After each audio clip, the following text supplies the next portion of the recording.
حدايا ما تخافش.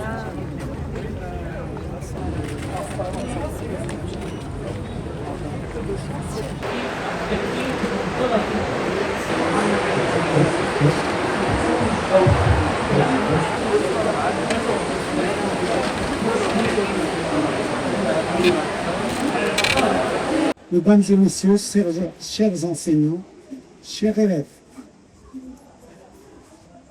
je suis particulièrement heureux de prendre part aujourd'hui à cette séquence de valorisation consacrée à la première édition du concours de lecture en langue française, Cap-Vertier, organisé dans le cadre du Salon international de l'édition des livres. Cette rencontre met à l'honneur une conviction forte qui guide notre action éducative. La lecture constitue la porte d'entrée de tous les apprentissages. Un élève qui lit avec aisance comprend mieux, enrichit son vocabulaire, développe son esprit critique et acquiert les outils nécessaires pour réussir son parcours scolaire. Il est très clair que, aussi bien à l'école qu'au lycée ou dans les études supérieures, que même dans la vie professionnelle, une personne qui maîtrise la lecture, qui lit, maîtrise son expression orale, s'exprime bien, a un esprit clair, et très souvent, il est arrivé d'avoir des ingénieurs, brillants, et qui s'expriment mal.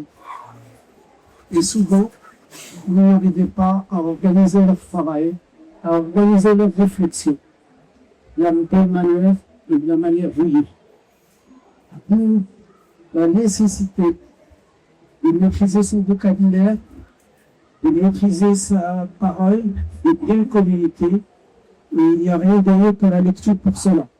C'est pourquoi nous avons fait de la maîtrise de la lecture une priorité centrale de la réforme éducative, engagée par notre partenaire, aussi bien dans l'enseignement primaire qu'au collège, et dans l'ensemble des langues enseignées, y compris la langue française. Sur le plan pédagogique, cette priorité se traduit par des actions concrètes et structurées. Dès le début de chaque année scolaire, une période de remédiation intensive est consacrée au renforcement des apprentissages fondamentaux, avec une attention particulière à la lecture fluence, au déchiffrement, à la fluidité et à la compréhension.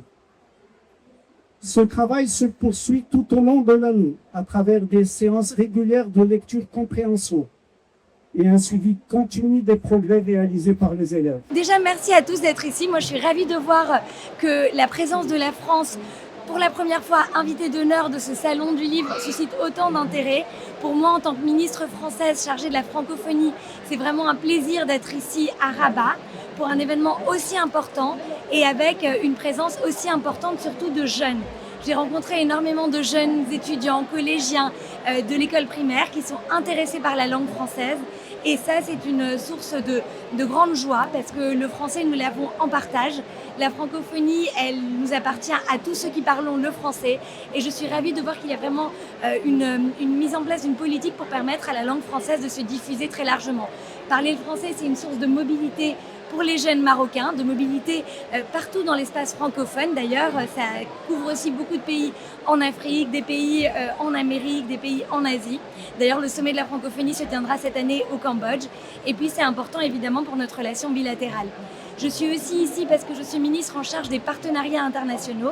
Les partenariats internationaux, c'est l'investissement que fait la France dans le développement, notamment ici au Maroc, qui est un des principaux pays qui reçoit cet investissement dans des projets qui sont structurants, de mobilité durable, d'assainissement urbain. J'ai pu visiter ce matin ainsi un projet de traitement des eaux, le projet de tramway qui est aussi un partenariat avec des entreprises françaises, avec l'Agence française de développement.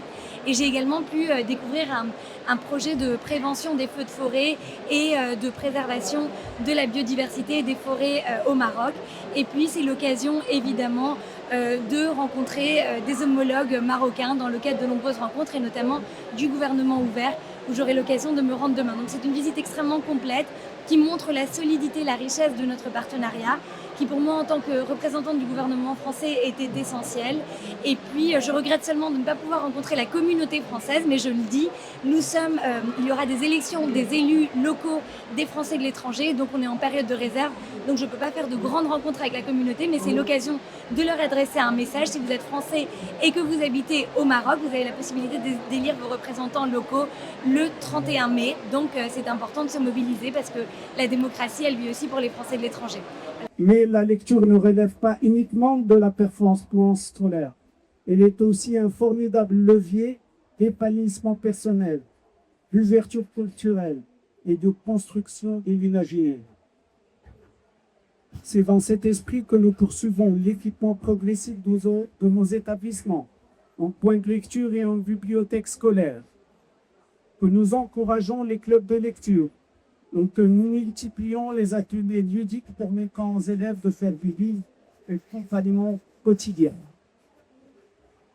L'organisation de défis et de concours de lecture s'inscrit pleinement dans cette dynamique. Après 11 éditions de concours de lecture en langue arabe, nous sommes heureux de lancer cette année la première édition de Cap Lecture, qui vient consacrer notre volonté de promouvoir le plaisir de lire, la maîtrise linguistique et la confiance en soi chez nos élèves. Je voudrais à cette occasion saluer chaleureusement l'engagement de l'ensemble des équipes pédagogiques, des inspecteurs, des coordinateurs, des enseignants encadrants, ainsi que des partenaires qui ont contribué à la réussite de cette initiative. Une félicitations vont également à nos élèves participants qui incarnent aujourd'hui une jeunesse curieuse, ambitieuse et tournée vers le savoir. Je vous remercie. ما تنساش تشترك في القناة وتفعل الجرس باش يوصلك جديد الفيديوهات من هسبريس.